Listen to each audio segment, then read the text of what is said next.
Hi friends, welcome to our channel. Brahmamudi serial next ఎపిసోడ్లో ఏం జరగబోతోందో ఈ వీడియోలో చూసి తెలుసుకుందాం. ఊహించని నిర్ణయం తీసుకున్న సీతారామయ్య. అసలేం జరిగింది అని తెలుసుకోవడానికి ఈ వీడియోని స్కిప్ చేయకుండా ఎండ్ వరకు చూసేయండి. కళ్యాణ్ని బొమ్మలమ్మడం చూసి ధాన్యలక్ష్మి చాలా బాధపడుతూ ఉంటుంది. అప్పుడు రుద్రాని ఇదే దొరికింది కదా సందు అని ధాన్యలక్ష్మికి బాగా ఎక్కేస్తుంది. నువ్విప్పుడు కళ్యాణ్తో మాట్లాడడానికి కాదు నిన్ను ఇక్కడికి తీసుకొచ్చింది. నువ్వు ఇంటికి వెళ్ళి కళ్యాణ్ ఇక్కడ ఇన్ని కష్టాలు పడుతుంటే కానీ రాజ్ మాత్రం రాజభోగాలను అనుభవిస్తున్నాడు. చక్కగా ఆఫీస్కి వెళ్తున్నాడు. మన ఆస్తినంతా అనుభవిస్తున్నాడు. నువ్వు వెళ్ళి ఆ రాజ్ ఎందుకు అలా ఉన్నాడు, నా కొడుకుని ఎందుకు ఇలా వదిలేశారు, ఎవరు ఎందుకు పట్టించుకోవడం లేదేంటి అని అన్నీ తెలిసిన మీ అక్కని కూడా నిలదీయి అని మొత్తం ఎక్కేస్తూ ఉంటుంది. అప్పుడు ధాన్యలక్ష్మి రుద్రాని చెప్పుడు మాటలన్నీ విని బాగా కోపంగా ఇంటికి తిరిగి వస్తుంది. కళ్యాణ్ అలా నడుస్తూ వస్తుంటే ఒక బుక్స్ స్టాల్ కనిపిస్తుంది. అక్కడ కళ్యాణ్ రాసిన పుస్తకం చూసి చాలా ఆనందపడుతూ ఉంటాడు. వెంటనే అక్కడికి వెళ్ళి ఆ పుస్తకాన్ని చేతిలోకి తీసుకొని ఇది నేను రాసిన పుస్తకమే అని చాలా గర్వంగా ఫీల్ అవుతూ ఉంటాడు.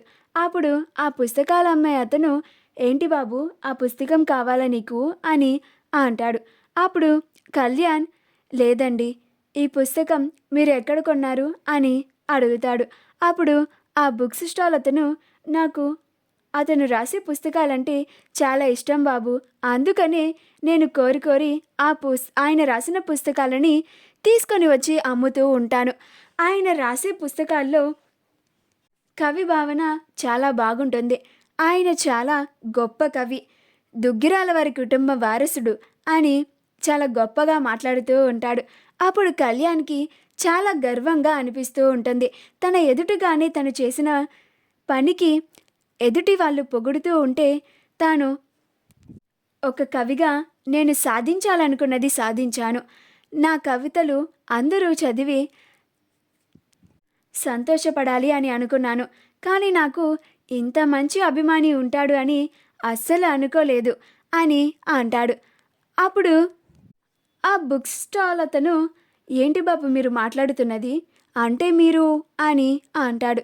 అప్పుడు కళ్యాణ్ అవునండి, ఈ పుస్తకం రాసింది నేనే అని అంటాడు.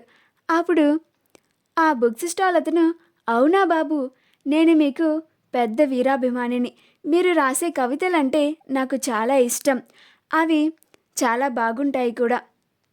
అవును, మీరు అంత పెద్ద కుటుంబ వారసుడు కదా, మీరేంటి బాబు ఇలా సింపుల్గా ఇలా నడుచుకుంటూ వచ్చారు అని అంటాడు. అప్పుడు కళ్యాణ్ అది ఒక పెద్ద కథలే కానివ్వండి, మీ దగ్గర ఏమన్నా పని ఉంటుందా, మీ దగ్గర ఉన్న ఈ పుస్తకాలని మీతో పాటు కూడా నేను నుంచొని అమ్మి పెడతాను అని నాకు మీకు తోచినంత జీతం ఇవ్వండి చాలు అని అంటాడు. అప్పుడు ఆ బుక్స్ స్టాల్ అతను అయ్యో బాబు, మీకు పనిచ్చేంత స్తోమత నాకు లేదు, నేనేదో నాకున్నంతలో ఈ బుక్స్ అన్ని పెట్టుకొని అమ్ముకుంటూ ఉంటాను, దయచేసి నేను ఇలా అన్నందుకు నన్ను మన్నించండి అని అంటాడు. అప్పుడు కళ్యాణ్ అయ్యో దానికి మీరేం చేస్తారులేండి, సరే నేను ఇంకా వెళ్ళొస్తాను అని చెప్పి కళ్యాణ్ అక్కడి నుంచి వెళ్ళిపోయి నడుచుకుంటూ వెళ్తూ ఉంటాడు. రాజ్ ఆఫీస్కి వెళ్ళడానికి రెడీ అయ్యి తన ల్యాప్టాప్ని తీసుకొని కిందికి వస్తాడు. అలా హాల్లో అందరూ ఉంటారు. రాజ్ అపర్ణతో మమ్మీ నేను ఆఫీస్కి వెళ్ళొస్తాను అని అంటూ ఉంటాడు. అప్పుడే ధాన్యలక్ష్మి రుద్రాని ఇద్దరు బయట నుంచి వచ్చి ఇంటి లోపలికి వస్తారు.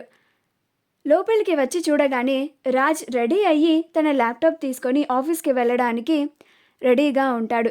అప్పుడు రుద్రాని ధాన్యలక్ష్మితో చూసావా ధాన్యలక్ష్మి, అక్కడ నీ కొడుకేమో టెడ్డీ బేర్లని అమ్ముకుంటూ రోడ్ల మీద తిరుగుతూ ఉన్నాడు, సరిగ్గా తినడానికి తిండి కూడా లేకుండా అలా కష్టపడుతున్నాడు, కానీ ఇక్కడ రాజ్ మాత్రం మన ఆస్తంతా తింటూ ఇక్కడ ఇంత పెద్ద ఇంట్లో ఉంటూ చక్కగా ఆఫీస్కి ఎలా వెళ్తున్నాడో చూడు అని అంటోంది. అప్పుడు ధాన్యలక్ష్మికి ఇంకాస్త కోపం పెరుగుతుంది. అప్పుడు రుద్రాని రాజేశాను, ఇక చాలు, అది బగ్గుమనడమే ఆలస్యం. ఇంకా నాకు కనుల పండగగా ఉంటుంది. ఆ గొడవ కోసం 1000 కళ్ళతో ఎదురు చూస్తున్నాను అని అనుకుంటూ ఉంటుంది. ధాన్యలక్ష్మి ఇంకా తన కడుపులో ఉన్న అసూయని దిగమింగుకోలేక రుద్రాని రెచ్చగొట్టడంతో రాజ్ దగ్గరికి వెళ్ళి, చాలా బాగుంది రాజ్, నా కొడుకేమో అక్కడ ఎండలో టెడ్డీ బేర్లని అమ్ముకుంటూ కష్టపడుతున్నాడు. సరిగ్గా తినడానికి తిండి కూడా లేక, చేతిలో డబ్బులు లేక కష్టాలు పడుతున్నాడు. కానీ నువ్వు మాత్రం ఇక్కడ రాజభోగాలని అనుభవిస్తున్నావు అని అంటుంది. అప్పుడు అపర్ణ, ఏం మాట్లాడుతున్నావు ధాన్యలక్ష్మి అని అంటుంది. అప్పుడు ధాన్యలక్ష్మి, ఏం తెలియనట్టు అలా మాట్లాడకక్క, నా కన్న కొడుకు అక్కడ ఎన్ని కష్టాలు పడుతున్నాడు, కానీ ఇక్కడ రాజు మాత్రం రాజభోగాలను అనుభవిస్తూ చక్కగా ఆఫీస్కి వెళ్తున్నాడు వస్తున్నాడు అని అంటుంది. అప్పుడు ప్రకాశం, ఏమే పిచ్చేమన్నా పట్టిందా నీకు? మధ్యలో రాజేం చేశాడు? అయినా కళ్యాణ్ బయట ఉన్నాడు కాబట్టి మనమేం చేయలేకపోతున్నాము. మనం సహాయం చేయాలనుకున్నా కానీ వాడు మన నుంచి సహాయం తీసుకోవడం లేదు. వాడు మనందరి ఎవ్వరి దగ్గర కూడా సహాయం లేకుండా తన స్వశక్తితో పైకి వచ్చి నిరూపించుకోవాలి అని అనుకుంటున్నాడు. దానికి నువ్వు రాజ్ని బ్లేమ్ చేస్తావేంటి? పిచ్చేమన్నా పట్టిందా ఏంటి నీకు? అయినా ఈ రుద్రానితో కలిసి ఇలా తిరుగుతూ ఉంటే ఇలానే ఉంటుంది. ఈ రుద్రానితో కలిసి ఎక్కడికి వెళ్ళొస్తున్నావు అని అంటాడు. అప్పుడు ధాన్యలక్ష్మి, అదంతా తర్వాత, నా కొడుకు అక్కడ చాలా కష్టాలు పడుతున్నాడు, నేను వాడిని అలా చూడలేకపోతున్నాను అని చాలా బాధపడుతూ ఉంటుంది. అప్పుడు అపర్ణ, ఇప్పుడు ఏం చేద్దామంటావు ధాన్యలక్ష్మి? కళ్యాణ్ని మనం ఇంటికి రమ్మని ఎంత పిలిచినా కానీ వినిపించుకోవడమే లేదు అని అంటుంది. అప్పుడు ధాన్యలక్ష్మి, ఈ ఆస్తిని ముక్కలు చేయమంటున్నాను అని అంటుంది. అప్పుడు సీతారామయ్య, అదేంటి ధాన్యలక్ష్మి అలా మాట్లాడుతున్నావేంటి? ఎన్నడూ లేనిది ఆస్తి పంపకాలు చేయమని అడుగుతున్నావేమిటి అని అంటాడు. అప్పుడు ప్రకాశం, ఇది దీని బుర్రలో తట్టిన ఆలోచన కాదు నాన్న, ఈ రుద్రానియే ఈ ఆలోచన అందవేసి ఉంటుంది అని అంటాడు. అప్పుడు ధాన్యలక్ష్మి, నేనేమి చిన్నపిల్లని కాదు చెప్పుడు మాటలు వినడానికి, నాకు బుర్ర ఉంది, నేను ఆలోచించగలను, నేను బాగా ఆలోచించే ఈ మాట బయటకి అంటున్నాను అని అంటుంది. అప్పుడు సీతారామయ్య, ఆస్తి పంపకాలు ఇవన్నీ తర్వాత కానీ కళ్యాణ్ ఇంటికి తిరిగి వచ్చేంత వరకు రాజ్ ఆఫీసు బాధ్యతల నుండి తప్పుకుంటాడు అని అంటాడు.